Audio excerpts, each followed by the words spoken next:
Welcome back to the show, Talk with your Doc. And with me is Dr. Gabriel Mapeso, who is a surgeon at Thunder Bay Regional Health Science Center. Dr. Mapeso, you were mentioning about small children can also get affected with the ulcerative colitis and Crohn's disease. So what age does it start? I've seen them as early as less than 10 years old, and they can be very devastating because the growth of the child or the children are stunted. They have malnutrition, and they have severe malabsorption as well, and nutritional abnormalities. So it can affect young children under growth as well. So 10 years of child being affected with this inflammatory bowel disease, what happens to their life further? So it remains lifelong, or? Yes, and this is what a lot of people do not really expect or understand about inflammatory bowel disease, because once you have it in general, you have the disease, the treatment, so-called treatment we have are things that control it, but it doesn't actually cure the disease, unfortunately.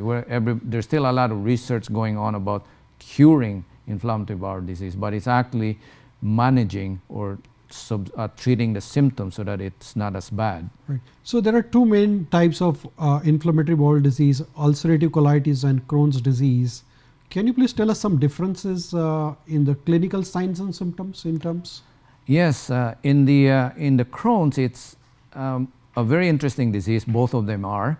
In the Crohn's, it affects what we call bowel. They separate into bowel symptoms, and the other one is what we call extraintestinal manifestations. So it can involve, your skin rashes. You have abnormal skin rash on your leg, you have ulcers or sore sometimes, or you have joint, you have arthritis, or you can have, they call hemorrhoids, problematic hemorrhoids that doesn't heal, rectal bleeding, you have a fissure that doesn't heal sometimes, and you may have mouth, and it affects, besides the bowel, it also affects the stomach, it can also affect the small bowel, the large bowel, and it can affect the mouth as well, and the esophagus. So that's about Crohn's. That's about Crohn's. Yeah, correct. Crohn's disease. The ulcerative colitis is very specific. It's usually in the lining of the large bowel.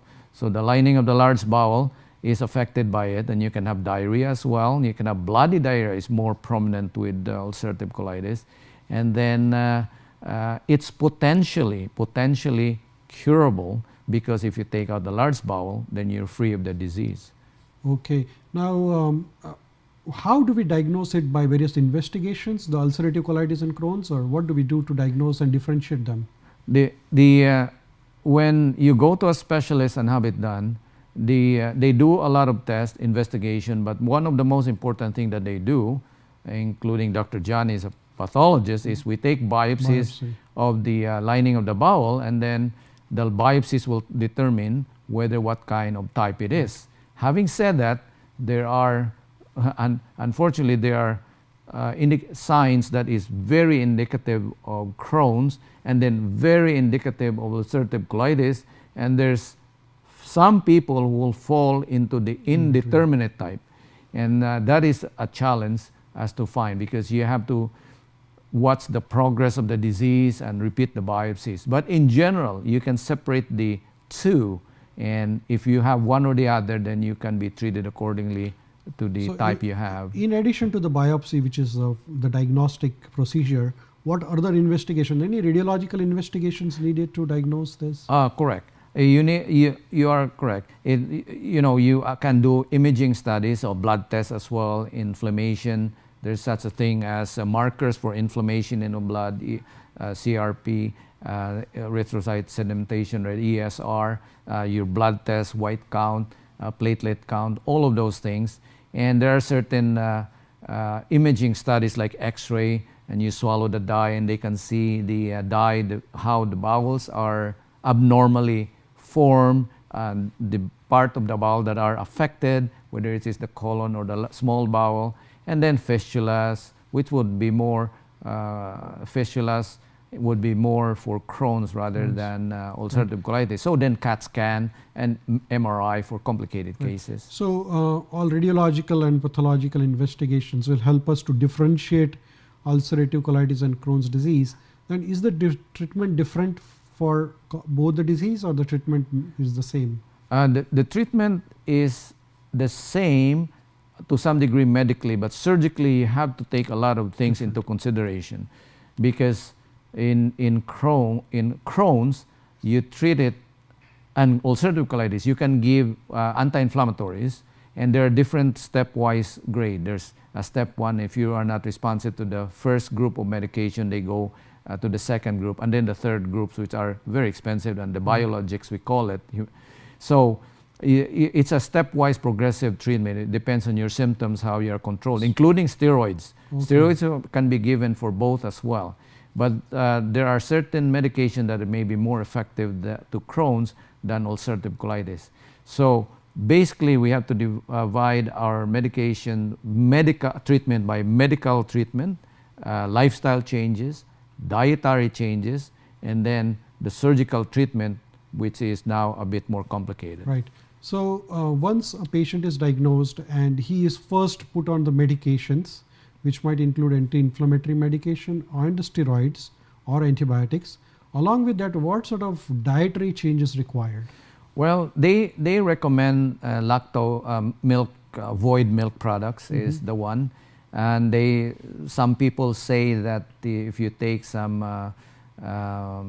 yogurt or bacteria as well, the good bacteria, lactobacillus as well, trying to change the flora of your gut is one, they say, is another option besides that.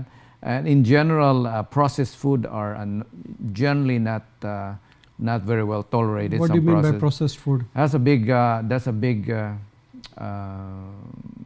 I would say contentious or issue, because in the processed food there are so many things that are added to it, and this is where the controversy arises, because we generally process our food and there's just so many things in it.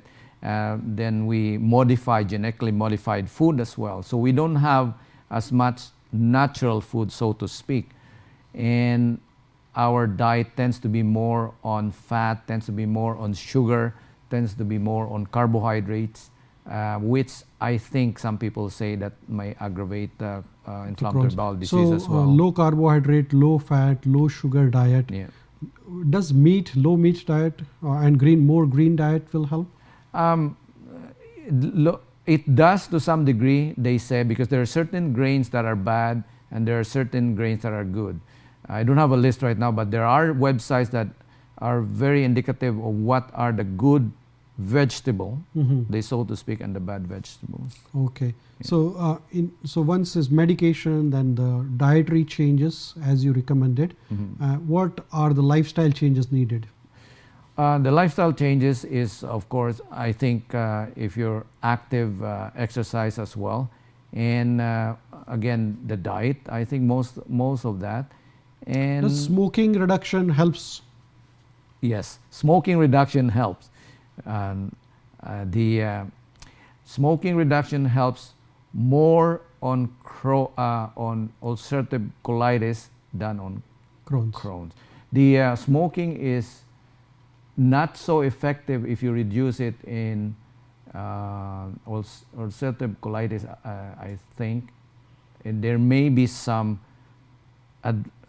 there's a study that refers that smoking may actually suppress in ulcerative colitis, but not Crohn's. Okay. Yeah. So smoking reduction is definitely useful to reduce the signs and symptoms of ulcerative colitis and Crohn's disease. Alcohol as well. Alcohol reduction is also very important. Yeah. Great. Thank you, Dr. Mapeso. We'll take a short break and we'll come back and talk more about the ulcerative colitis and Crohn's disease. Please stay back.